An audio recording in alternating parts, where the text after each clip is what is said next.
Okay. Wow. I don't even know where to start from.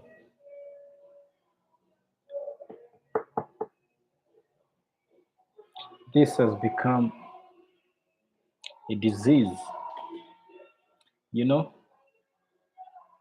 Like, it's like we've been waiting for this to happen for forever. This has been a long, long season.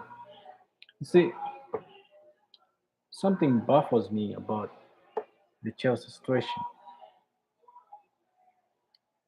Let's talk about Todd Bowley. I don't want to talk about Bali or Vivo or Owen Stanley, all those guys. I want to talk about Todd Bowley because this was his appointment. Because I believe he's the one who has been backing Graham Potter till this day. I believe others, they were maybe okay and backed his appointment, but then along the way they became indifferent, and then again along the way they realized, okay, this guy is not it. But Todd Bowley just kept pushing. This, to me, this is the most disrespectful, the most disrespectful thing I've ever seen done at Chelsea. You you hire, oh wait, you fire Tuchel, a world class manager, won the Champions League and all that, and you hire this guy from mid table team, and you don't just do that. You get him from earning 1.5 million to 2 million to earning, wait, is it 20? Is it 15 or 20? I don't even know, but he's like top three or top five most paid managers in the world. In the world,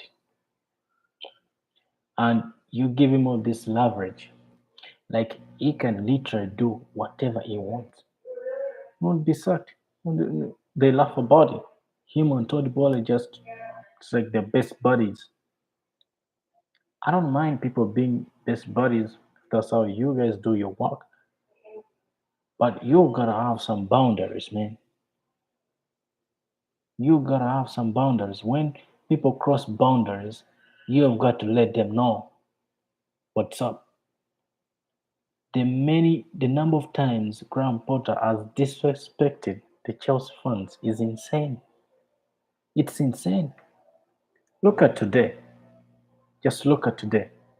You could pick a 5-year old child and show them the first 5 minutes of that game, and they will tell you that this Chelsea team is not coached. The players have the ability, but they're not coached. You could see that straight away. The first touch, the chemistry, the system, everything is wrong. And they have done their best to try and hide this clown behind their individual brilliance, but they just can't. Football needs a manager, you need a coach. Football is not won by individual brilliance, it's won by a team. This is not a team. And the reason it's not a team is because they do not have a manager. And they would be better off with actually no manager at all than having this clown in charge.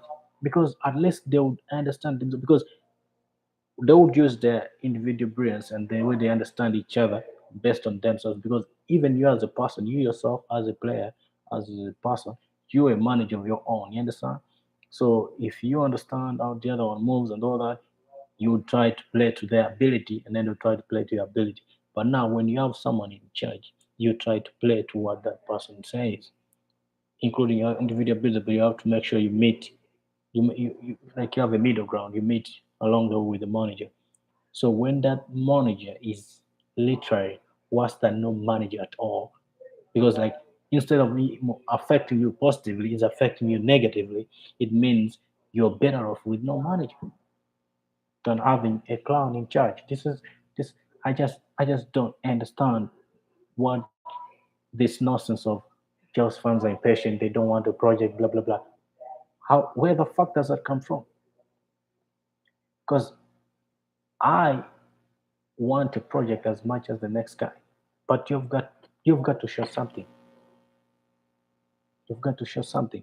This guy is absolutely clueless, and the worst thing about it is he doesn't care.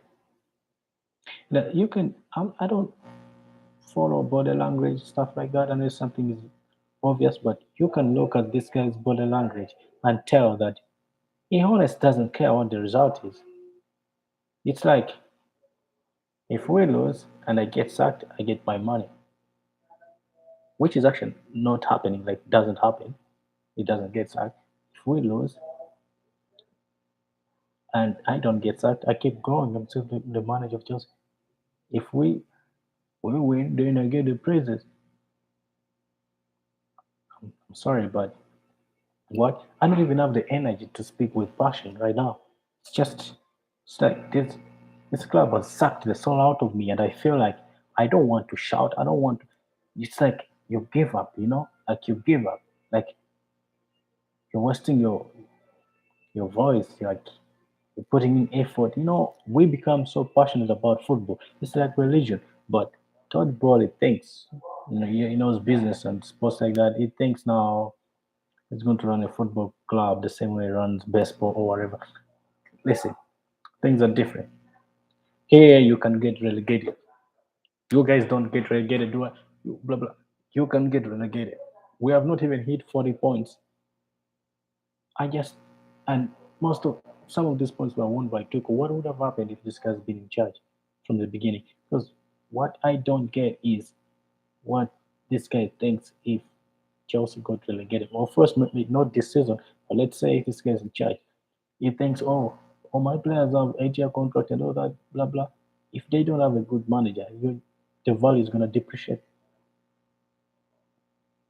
If they go down next season with this clown in charge, what do you think happens? The best ones will leave. People like Enzo are not gonna be there just because it's a project. We got time. You've got to give them something to believe in. This is ridiculous. Like what is this? What sort of project is this? They think, oh, maybe after 3 years we will have tried our best and it has failed. Then we'll get another one to try another. Bro, time. This is football. This is football. When the signs are not there, you're done with it. Get rid of it. Get another one who is going to work. There are things that are so obvious. You should be able to see that. I don't know what this is. Oh my God. If this guy doesn't get sacked tonight, if it doesn't get sacked tonight, I just don't know what is going to happen. I don't know because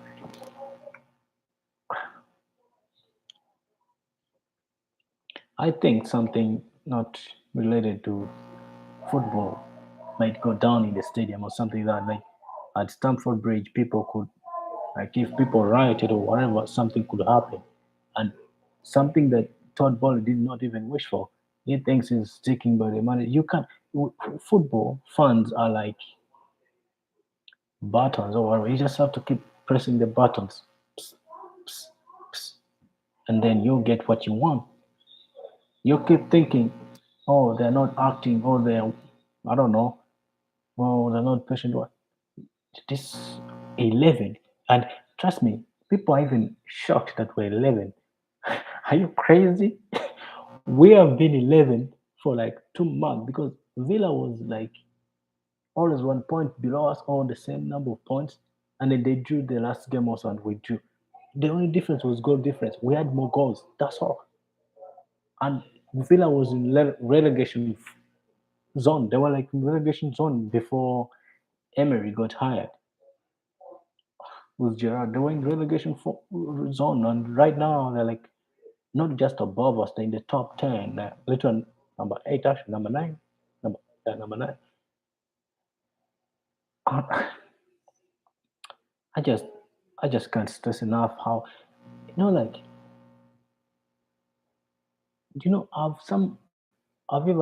has someone ever made you hate someone? Like this is what I was. I don't hate. Graham Potter as a person because I don't even know him in person, so I don't really care. People say he's a nice guy, but I don't care as a person, so I don't hate him. But as a coach, I hate him. I hate him so much, and not just because he's a bad coach and all that. It's because of Todd Bowley. You can't keep forcing this manager on the players and the fans. Look at the players. Look at their body language. They are tired of the. Like by the time a player decides to show you the boss that okay, this manager is a clown. Like I don't, like there's a difference when players don't like the manager as a person, or maybe maybe they fall out with the manager and throw him under the bus like the likes of Mourinho and all those guys. And this is not about players power, like player power, like player throwing the manager under the bus because maybe they fell out with him, like user communications. They have decided that we have done enough. This guy is not good. It has nothing to do with him as a person. It has nothing to do with communication or whatever. Something happened in the dressing room. It's just not good enough manager, and they're like, man, I just can't keep doing it. Look at Harvard, look at Felix. All these guys, Felix, look at Modric, his body language when he was taken off. He's not mad at being subbed. He's not mad at his teammates who are coming on, who are staying on. He's mad at this manager because he says these instructions are shit. They are fucking shit. You play me in the positions I'm not used to. Even when you play in those positions, you restrict me. You do. It's like you. All he's doing is just confusing you. First game without Porter's instructions or whatever, maybe not so much. He shows the ability, and now all from there, it's like this guy can't do anything. It's because he's adapting. What? That's not the same thing as adapting. When you're ruining someone, it's not the same thing as adapting. Was he adapting in the first game when he was showing? You would have to say something when someone is adapting. This guy is low on confidence, and of course he has his own issues off the pitch, like his home and all that country. But you can tell that his relationship with the manager is not that he hates him or not, but it's like he's not a good coach. And then I don't know. I think Porter could be jealous that because Modric said Arteta was top two coach. Premier League when he was still around Al Shakhtar. So this guy could have seen that and maybe he doesn't want a kid that praised a rival manager before he joined him to succeed at the club or maybe come here and become he makes him a good player. It's not even that you're gonna make him a good player. You're not even good enough to make him a good player, a better player. So this guy, and then they told us he has an emotional intelligence degree or crap like that. Ah, who cares? This is why I said it's twisted because if you have an emotional intelligence degree and then this is what you do, uh, his body language towards the fans in the stadium is questionable. It's like it doesn't respect them. He shows so much disrespect, but they say he's a humble guy. But when you see someone who's humble showing so much disrespect, then you know that's a piece of shit. Uh, it's a hypocrite. He pretends, "Oh, I want to speak nice, blah, blah, the media, but then the team is losing, the team is they're not playing well, and you just sit, yeah, it's because I'm not, that's not my style, I'm not passionate. You just sit there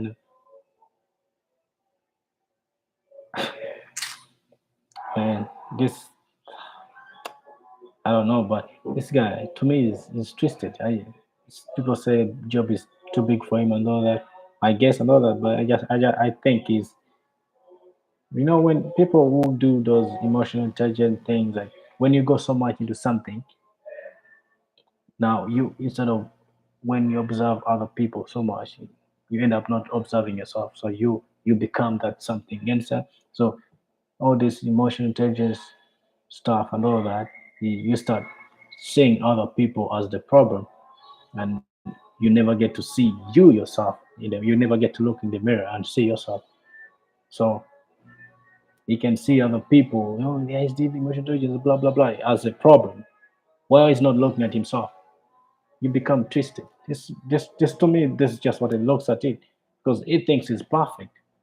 Oh, I studied emotional intelligence. I can read people that the fans are not happy, blah blah. How about you? I don't know. Who do you think you're fooling?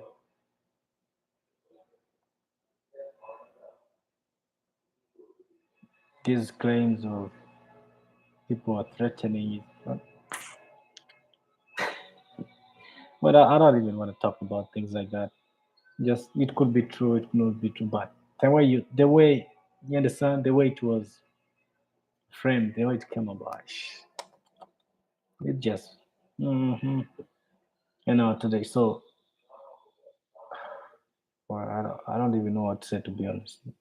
Yes, 2 wins in 17 games. Now it's what, 4 wins in what, 24, 25? Who knows? It's so from there. So he might go and lose to Liverpool, then go and draw with Wolves, or maybe win against Wolves. And this is a joke, right? And then they say we are back, or maybe there's a project before the international break when we drew with Everton. That was just a downer. You could tell that we are back to, we scrapped past Leeds and then beat Leicester, but then, and what? That was the manager? Really? I don't think so. 6, 7 months in, this is the manager. 7 months in, this is the manager. That's how you. That's like, you see, when you look at that, and then you say that's a project. Oh, you're still getting acclimatized. Oh, blah blah. New players, injuries, blah blah. When the players are available, you complain. When they are not available, you complain. It's like, oh my god, like all the excuses in the world.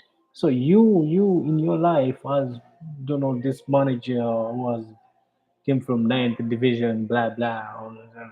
You've never improvised. You've never. So how good are you then?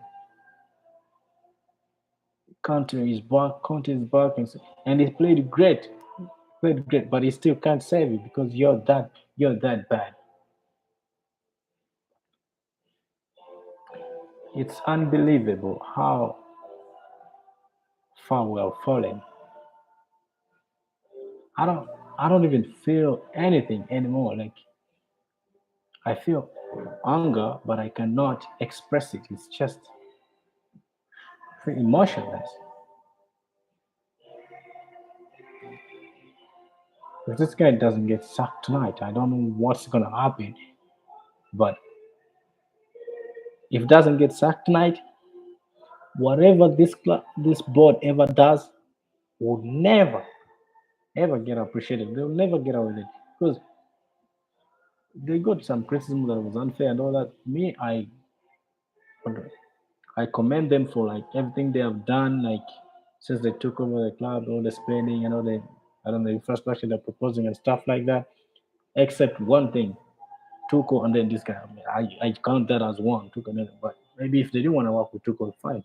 That's their opinion. But hiring this clown and then sticking by him, that that's unforgivable. It would only be forgiven if they got a good manager in. But my opinion is they have pushed funds so far that if they don't sack him tonight, whether they sack him next week or after the Real Madrid game, they will never get funds back on their side. If they don't sack him tonight, it's done. The club is done and dusted. Because the only thing that is going to happen if he doesn't get sacked tonight is toxicity for like 5 years. Because what is going to happen is people are going to riot. People, I don't know, maybe break things or what. Like Madrid will run over us, and then maybe they will give excuses. Oh, end of season, blah blah. Or maybe they will sack him.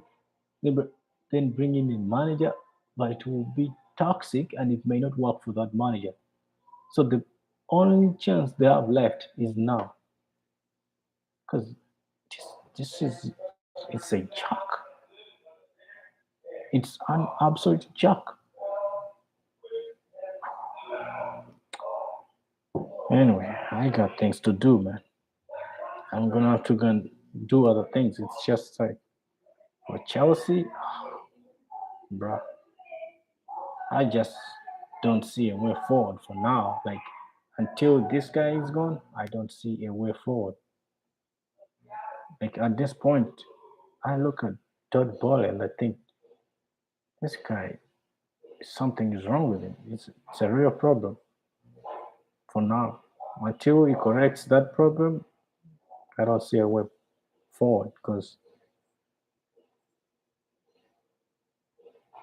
he might have done so many good things, but it seems his one mistake might be fatal, and he might just keep going with it. And even if he gets rid of it, he may just bring in another mistake because it seems he's the type that doesn't listen to fun. So like